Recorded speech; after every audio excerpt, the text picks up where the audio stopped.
Hello बच्चों, कैसे हैं आप सब। आज हम पाठ एक भाषा और व्याकरण को समझें। आइए देखते हैं। यह है पाठ एक भाषा और व्याकरण। भाषा भाषा वह साधन है जिसके द्वारा हम दूसरे लोगों तक अपने विचार पहुंचा सकते हैं और उनके विचारों को जान सकते हैं। तो भाषा क्या हुई बच्चों? भाषा वह है जैसे मैं आप तक अपने पाठ को आपको पहुंचा रही हूँ और आप उसे समझ रहे हैं, वह एक भाषा है। यह एक उदाहरण है, ठीक है। किसी भी कभी कभी व्यक्ति इशारों से भी अपने भाव प्रकट करना चाहता है, लेकिन इशारों से समझाया जाने वाला यह भाव भाषा के अंतर्गत नहीं आता। किसके अंतर्गत नहीं आता? इशारा करना किसी भी तरीके की कोई भाषा नहीं है, क्योंकि इशारों से हर भाव प्रकट नहीं किए जा सकते। इशारों से क्या होता है? हर भाव प्रकट नहीं किए जा सकते। अब हमें कुछ चित्र दिए गए हैं। अब भाषा के मुख्य रूप कौन कौन से हैं? पहला मौखिक भाषा, दूसरा लिखित भाषा। मौखिक भाषा क्या है? जो हम बात किसी को बोलकर समझाते हैं और वह हमारी बात को सुनकर उसका प्रत्युत्तर हमें देता है, वह मौखिक भाषा। दूसरा लिखित भाषा। लिखित भाषा क्या है? लिखित भाषा जिसमें हम अपने मन के भावों को या अपने मन की बात को लिखकर किसी को समझाते हैं और वह हमें उसी को समझकर वह अपना लिखित में उत्तर देता है, वह है लिखित भाषा। तो आइए देखते हैं। पहला है मौखिक भाषा। बोलने व सुनने के माध्यम से जो भाव या विचार हम तक पहुंचते हैं, हम अपनी दूसरे बात को पहुंचाते हैं, वह मौखिक भाषा कहलाती है। जैसे कि हम चित्र में देख रहे हैं, एक नेताजी है जो जनता को भाषण दे रहे हैं, तो भाषण देता हुआ नेता, यह एक मौखिक भाषा है, क्योंकि नेता बोलकर अपने विचार व्यक्त कर रहा है। दूसरा, दो बच्चे फोन पर बात कर रहे हैं, तो फोन पर बात करते बच्चे, ये भी मौखिक भाषा के उदाहरण हैं। जब वो कुछ बोलेंगे तभी फोन में आवाज जाएगी, और बोलते ही किसी भी भाषा को हम कुछ भी बोलेंगे तो वह स्वतः ही मौखिक भाषा में परिवर्तित हो जाता है। दूसरा भेद है लिखित भाषा। दूसरा क्या है? लिखित भाषा। लिखने व पढ़ने के माध्यम से जो भाव या विचार हम तक पहुंचते हैं या हम अपनी बात दूसरों तक पहुंचाते हैं, वह लिखित भाषा कहलाती है। वह क्या कहलाती है? लिखित भाषा कहलाती है। जैसे पत्र लिखता व्यक्ति, चित्र में एक व्यक्ति पत्र लिख रहा है, अब उस पत्र में वो अपने मन की बात को लिखेगा, अपनी भावनाओं को लिखेगा और अगला व्यक्ति उसे समझेगा। तो इसने अपने मुंह से कुछ नहीं बोला, वह लिखकर अपनी बात समझा रहा है, तो यह हो गया लिखित भाषा। और दूसरा, एक बच्चा पढ़ रहा है पुस्तक, पर उस पढ़ने में वह अपनी बात मुंह नहीं खोल रहा है, तो वह हो गई फिर से लिखित भाषा।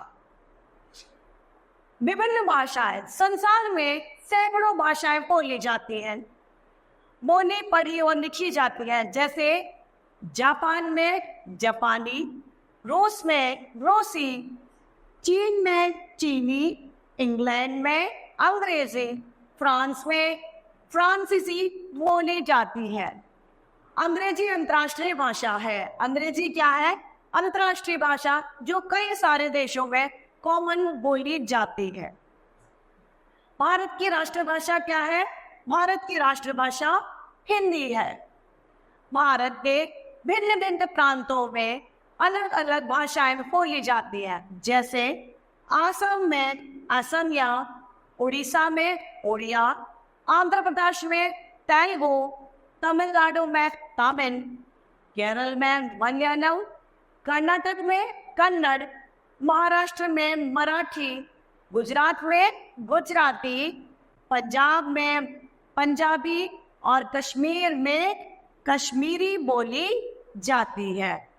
अब लिपि पे आते हैं। सभी भाषाओं को लिखने के लिए कुछ अलग अलग चिन्ह निश्चित किए गए हैं, जिनके द्वारा सब अपनी बात अपनी भाषा में लिखकर प्रकट करते हैं। अब लिपि किसे कहते हैं? भाषा को लिखने के लिए निश्चित किए गए चिन्हों को लिपि कहते हैं। लिपि किसे कहते हैं? भाषा को लिखने के लिए निश्चित किए गए चिन्हों को ही लिपि कहते हैं। अब प्रमुख भाषाएं और उनकी लिपियां इस प्रकार है। सबसे पहले संस्कृत, हिंदी और गुजराती, इन तीनों की लिपि एक ही है, वह है हमारी देवनागरी लिपि। अंग्रेजी की लिपि रोमन है, पंजाबी भाषा की लिपि गुरमुखी है, उर्दू भाषा की फारसी तथा बंगाली की बांग्ला उनकी लिपि है। अब व्याकरण में हम देखते हैं सार्थक शब्दों एवं वाक्यों का निर्माण करने के लिए कुछ नियमों की आवश्यकता पड़ती है। इन्हीं नियमों का ज्ञान कराने वाला शास्त्र व्याकरण शास्त्र या व्याकरण कहलाता है। भाषा के शुद्ध रूप का ज्ञान कराने वाले शास्त्र को व्याकरण कहते हैं। व्याकरण किसे कहते हैं? भाषा के शुद्ध रूप का ज्ञान कराने वाले शास्त्र को ही हम व्याकरण कहते हैं। कई बार वाक्य लिखते समय पुल्लिंग, स्त्रीलिंग, कारक चिन्हों या वचनों की अशुद्धि के कारण भी वाक्य अटपटा या अधूरा रह जाता है। जैसे उदाहरण दिया है, नमन पाठ याद कर रही है। नमन क्या है? लड़का है और इसने रही है लिखा है, तो यह गलत हो गया। तो क्या होगा? नमन पाठ याद कर रहा है।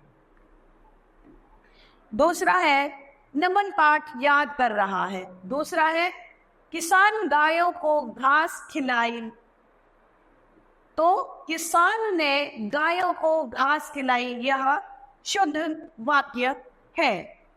आइए बच्चों आगे हम पढ़ते हैं। आगे है, इन उदाहरणों में पहले वाक्य का कर्ता नमन पुल्लिंग है, मतलब पुरुषवाचक है, परंतु वाक्य में उसके लिए स्त्रीलिंग क्रिया का प्रयोग किया जाता है। इसलिए इस वाक्य को अशुद्ध करने के लिए, इसलिए इस वाक्य को शुद्ध सही करने के लिए क्रिया को भी पुल्लिंग बनाया गया। इसी प्रकार दूसरे वाक्य में कर्ता किसान के साथ कर्ता कारक के चिन्ह ने का प्रयोग नहीं किया गया, अतः वाक्य को शुद्ध करने के लिए नए शब्द का प्रयोग किया गया। अतः वाक्य को शुद्ध करने के लिए दोबारा लिखे वाक्य में किसान ने चिन्ह का प्रयोग किया। वाक्य लेखन में हुई इन अशुद्धियों का पता हमें व्याकरण के नियमों की जानकारी के कारण ही हो सका। अतः भाषा को शुद्ध रूप से बोलने, पढ़ने एवं लिखने के लिए व्यापारिक ज्ञान अति आवश्यक है। व्याकरणिक ज्ञान, व्याकरणिक मतलब जो व्याकरण का ज्ञान है वह हमें होना अति आवश्यक है।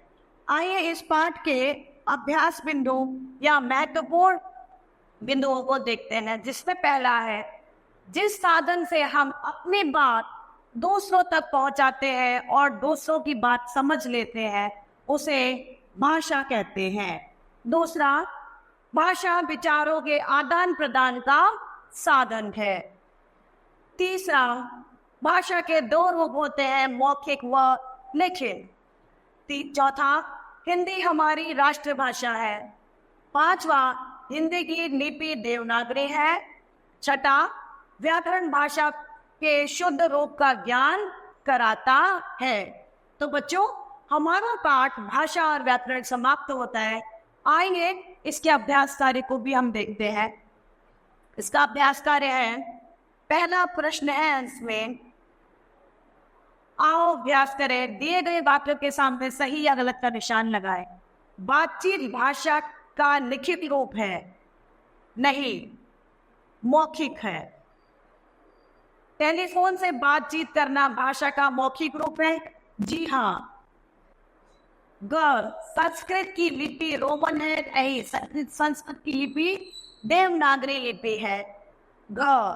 अंग्रेजी राष्ट्रीय भाषा है, अंतरराष्ट्रीय भाषा है? जी हाँ, अंग्रेजी अंतरराष्ट्रीय भाषा है। प्रश्न 2, दी गई भाषाओं का उनकी लिपियों के साथ मिलान कीजिए। पंजाबी, गुरमुखी, मराठी, बंगाली और अंग्रेजी। अंग्रेजी Roman, German Roman, Bengali Bangla. Bengali क्या होगी? बंगाली बांग्ला और मराठी देवनागरी लिपि है। अगला प्रश्न तीसरा है, दिए गए शब्दों की सहायता से वाक्य को पूरा कीजिए। रिक्त स्थान विचारों के आदान प्रदान का माध्यम है भाषा। दूसरा, भाषा के 2 रूप होते हैं, लिखित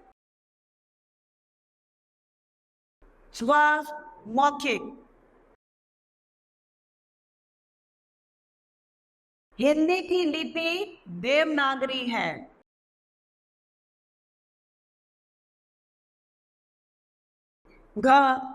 भाषा को लिखने के चिन्हों को लिपि कहते हैं।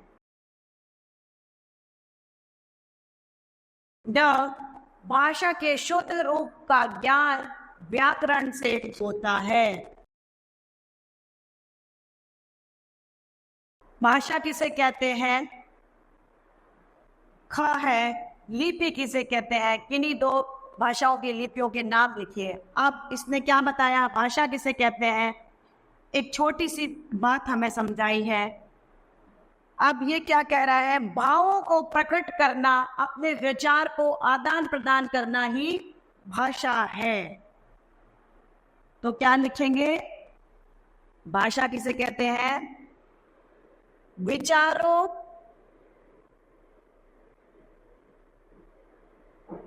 का आदान प्रदान ही भाषा है। प्रश्न 2, लिपि किसे कहते हैं? किन्हीं 2 भाषाओं की लिपि का नाम बताइए। आप इस पाठ में क्या बता रहा है हमें? भाषा को लिखने के लिए निश्चित किए गए चिन्ह ही लिपि है। समझ में आया? अब हम क्या लिखेंगे?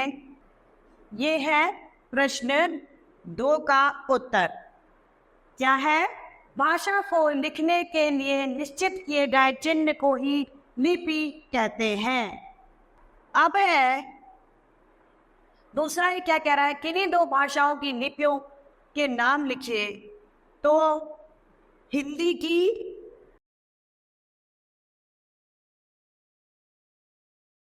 की देवनागरी, अंग्रेजी की रोमन।